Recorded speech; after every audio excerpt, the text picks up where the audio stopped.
Hello water signs, kamusta? Ito yung mga mensahe para sa inyo March 24 and 25. Ano yung mga kaganapan, mga posibleng paparating or pwedeng mangyari. Maraming salamat water signs, Cancer, Scorpio, Pisces, sa iyong patuloy na panonood, pagsubaybay, sa mga nakaka-appreciate ng readings ko dito. Ayan. At kung bago ka, please don't forget to like, share, follow, subscribe sa ating YouTube and Facebook page regarding personal reading services. Maraming salamat doon sa mga nag-avail ng promo. Ongoing pa rin po yung 50% off discount natin na promo sa personal reading.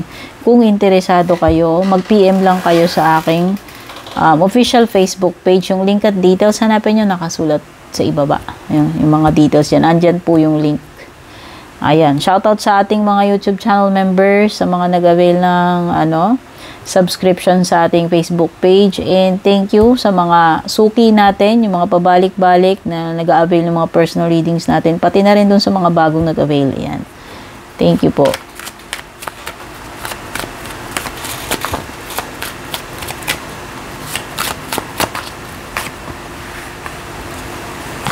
Meron kang Virgo energy.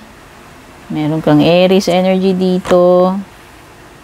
Aquarius. Cancer.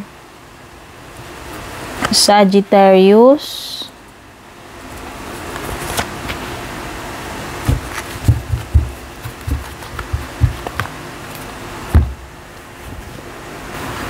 So, water signs, ang nakikita kong energies nyo dito, Cancer, Scorpio, Pisces, mukhang meron kayong pinag-iisipan mabuti. Pinagmumuni-munihan. You're having a contemplation here with the Four of Cups.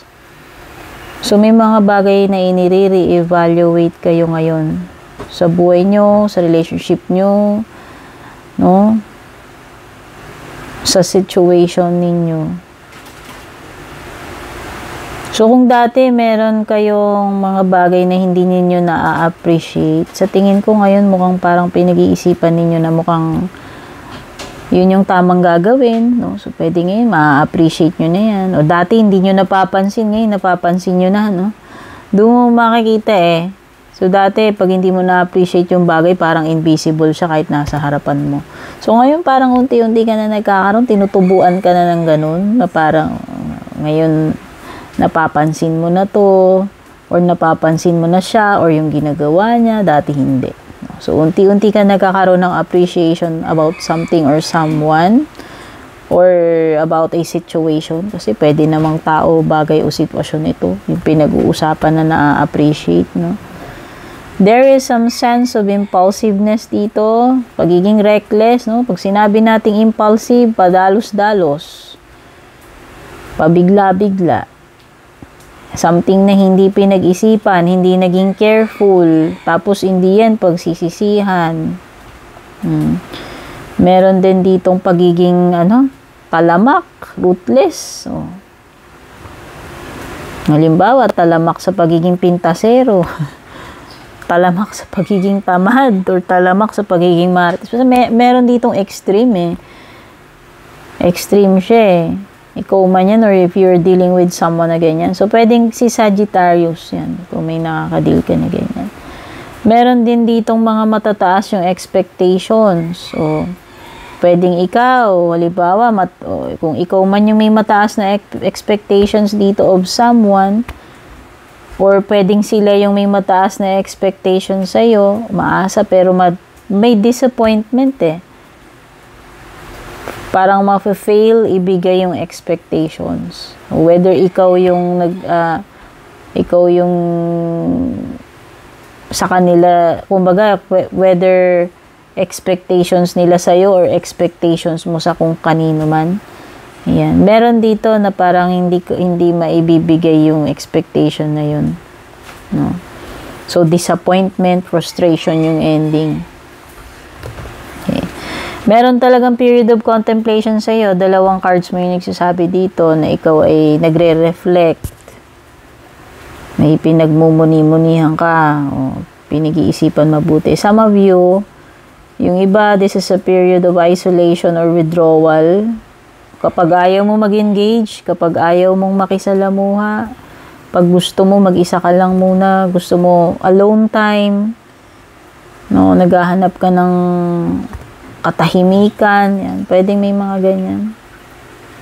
Or dumidistansya ka from someone. No? Ilalayo mo muna yung sarili mo. Ikaw na lang muna yung iiwas. Ikaw na lang muna yung lalayo. Or a period of depression or loneliness. May mga ganyan, ha? Ang nakikita ko rin dito is leadership role. Ayan, pwedeng may boss energy dito. Whether ikaw yung boss or you're dealing with your boss, no? King of Wands and Emperor energy.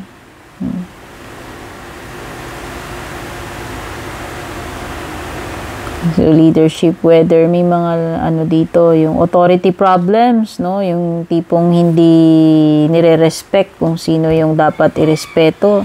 Hindi iginagalang yung rango, yung position. So, pwedeng merong fatherhood o pagiging head of the family energy. Or yun nga, boss, no? Kung may boss man dito. Structure and discipline yan eh. Kailangan marunong sumunod doon sa nakatataas or kung sino man yung dapat sinusunod dito na authority. Okay, this is also about owning your space or confidence, no? Binabanggit yan. Pagiging dependable, no? Or pagiging may kakayahan ka na hawakan yung mga taong nasasakupan mo. Ibig sabihin, kaya mo silang i-manage, no? Or kaya mo i-manage yung situation kung hindi man mga tao yung hinahawakan mo dito, kung mga sitwasyon or bagay. Okay? Or pagiging role model, example, no? Parang may napipila kong gano'n na dapat ikaw mag-set ng example. Kung ikaw ang leader dyan, ikaw mag-i-initiate, ikaw ang magpapakita sa kanila and they will follow or respect you. Dapat ikaw yung role model dito, no? Iba nawawalan na ng gana or faith about something. Oh. Ano ba to? Is this something na ginagawa mo? Is this a relationship? No? Parang nawawalan ka na ng pag-asa, nawawalan ka ng motivation, ng gana. Iniisip mo kung posible pa bang matupad yan, no? Ayan. So, huwag ka pa hinaan ng loob. Always think positive, no? Always hope for the best. Habang may buhay, may pag-asa. Huwag mawalan ng pag-asa. Okay? Pwedeng kasi nadi-discourage kayo eh. No? Hindi ko alam kung bakit. Parang nadi-discourage kayo kung ma-achieve nyo pa ba ito? May posibilidad pa ba? Kaya nyo ba? Magagawa nyo kaya? Or may mahihintay pa ba kayo dito? Yung mga ganon. So, wag kang mag-nega thinking dyan. No? Para ma-attract mo yung success. Attract mo yung magandang outcome. Parang lack of commitment and withdrawal. O nga, parang iba sa inyo dito. Noong una, kinumit nyo yung sarili ninyo. Una, ginagawa ninyo. Pero parang lately, parang nag-iisip kayo kung itutuloy nyo pa ba tong commitment nyo? Itutuloy nyo pa ba tong ginagawa ninyo? Parang ganon. Parang biglang nagbago yung feelings or isip. No, kawalan na ng commitment doon sa ginagawa or doon sa relationship, kung ano man yan. O yung iba, baka tinatamad lang or nagpo-procrastinate kayo. Baka may mga dinidelay kayo instead na gawin nyo ng tuloy-tuloy. Parang walang continuation, paputol-putol, no? Pero meron kang Empress dito, so maganda yan. Pwedeng mga grasya, abundance. Yan, ganda. Kung may father energy, meron ding mother energy dito. The nurturer, the carer. Tapos ito naman yung nag-i-implement ng mga rules. No? So parang may ganyang energy. Mother, father, yung haligi at ilaw ng tahanan. So pwedeng ikaw yan or asawa mo. Pwedeng magulang mo. No?